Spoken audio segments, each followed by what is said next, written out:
یہ स्टोरी हमें इंडिया से मुकेश ने भेजी है।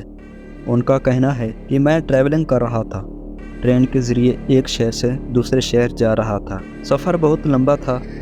रास्ते में एक जगह ट्रेन रुकती है, एक वेरान स्टेशन पे। तो उस स्टेशन के बारे में मशहूर है कि वो बहुत हॉन्टेड माना जाता है।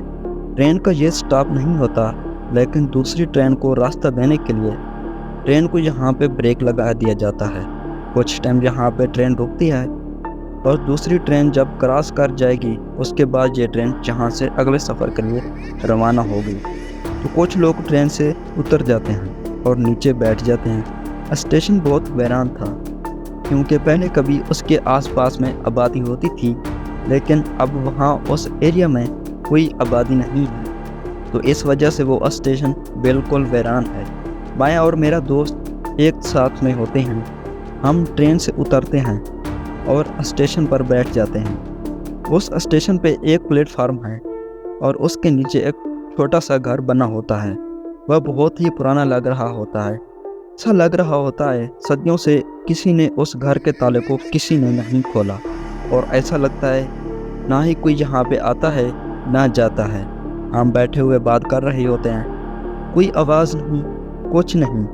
इतना में हम नोट करते हैं कि हमें कुछ कुछ खाने की आवाज़ आ रही है, कोई चबाने की आवाज़ आ रही है, किसी की चलने की आवाज़ आ रही है। उस आहट के पीछे मेरा दोस्त मुझे कहता है, चल यार देखते हैं कि कौन है, क्योंकि ट्रेन से इतने मुसाफिर नीचे नहीं उतरे। रात का टाइम है, सब ट्रेन में सो रहे थे। हम सिर्फ हवा लेने के लिए बाहर ऐसे टहलने आ गए थे। हम इन चीज़ों पर इतना बिलीव नहीं करते थे। हम देखते हैं कि उस डस्टबिन के बैक साइड पे एक बहुत बड़ा लोहे का डस्टबिन पड़ा होता है। हम देखते हैं कि उस डस्टबिन के पीछे कोई चीज़ है, वो हमें नज़र नहीं आ रही और वो कुछ खा रही है।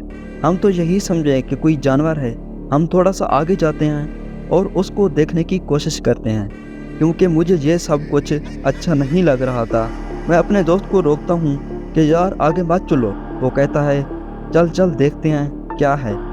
हम थोड़ा सा आगे जाते हैं। हम देखते हैं बंदा है या जानवर है। जब आगे जा के देखते हैं, उसके बड़े बड़े बाल हैं, उसका मुंह हमें नज़र नहीं आ रहा। वो हाथ लगाए बगैर मुंह से डायरेक्ट ज़मीन पे कोई चीज़ खा रहा है। हम उसको मुखातिब करते हैं और हम पूछते हैं कि आप कौन हैं। वो हमें कोई जवाब नहीं देता। इन सब मामलात में मैं तो पीछे था, मेरा दोस्त बहुत आगे था। वही पूछता है कि आप कौन हैं। वो दोबारा पूछता है, लेकिन वो हम लोगों को बिल्कुल कोई जवाब नहीं देता। मैं अपने दोस्त को कहता हूँ, चल यार वापस चलते हैं। मगर वो मेरा दोस्त उसको जाके कंधे पे हाथ लगाता है और कहता है कि आप कौन हैं। जब उसको वो हाथ लगाता है तो वो एकदम से अपना मुंह ऊपर करता है और हम लोगों के नीचे से ज़मीन निकल जाती है। हम बहुत खौफज़दा हो जाते हैं।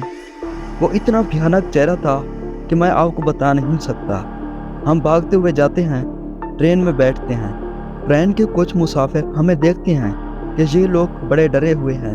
वो हमसे पूछते हैं क्या हुआ है। वहाँ कुछ 2-3 लोग बड़े बहादुर से वो हमसे पूछते हैं और हम उनको पूरी तफसील बताते हैं। वो कहते हैं चलो हमारे साथ। हम उन्हें कहते हैं कि हम नहीं जाएंगे, और उनके बहुत ज़्यादा इसरार के बाद हम उनके साथ चल पड़ते हैं। हम उसी जगह जाके देखते हैं तो वहाँ कोई नहीं होता। उनको यकीन दिलाने की कोशिश करते हैं कि हमने यहाँ कोई मुख्तलिफ चीज़ देखी है। खैर बहुत ढूंढने के बाद, बहुत आगे पीछे देखने के बाद हम दोबारा उस ट्रेन पर आके बैठ जाते हैं। इतने में ट्रेन चलने लगती है और हम विंडो की साइड बैठे हुए होते हैं। दोनों दोस्त हम देखते हैं वही जगह से वो मखलूक निकल के आई है और हमें चलती भी ट्रेन में हमारे पास करीब भागती हुई आ रही है। हम विंडो के पास बैठे हुए हैं। हम डर जाते हैं, हम उठ जाते हैं वहाँ से। अब जैसे ही उठते हैं और हम बहुत उससे खौफज़दा हो जाते हैं और वो बहुत करीब आ जाती है और मेरे वो दोस्त को वो फोकस किए हुए हैं और मेरे दोस्त की ही तरफ आ रही है। मेरा दोस्त बहुत ज़्यादा डर जाता है। उसके बाद वो एकदम से गायब हो जाती है, वो ऊपर चली जाती है। हम लोग बहुत ज़्यादा डर जाते हैं। ट्रेन में पूरी ट्रेन घबरा जाती है। ٹرین میں جتنے بھی مسافر ہوتے ہیں سب گھبرا جاتے ہیں اس چیز کو دیکھ کے، کیونکہ اب سب نے دیکھا ہوتا ہے اس لیے سب ڈر جاتے ہیں۔ اس کے بعد میرا دوست بہت زیادہ خوفزدہ ہو جاتا ہے اور گھر جانے کے بعد اس کو بخار ہو گیا تھا۔ کافی دن تک وہ گھر میں بیمار پڑا رہا۔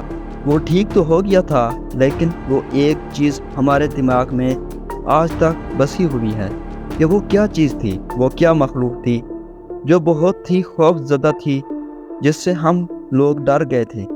تو یہ واقعہ مکیش نے بھیجا تھا ہمیں انڈیا سے، اور بہت بہت شکریہ مکیش۔ آپ کو اگر یہ ویڈیو پسند آئی ہو تو اسے لائک کر دیجیے۔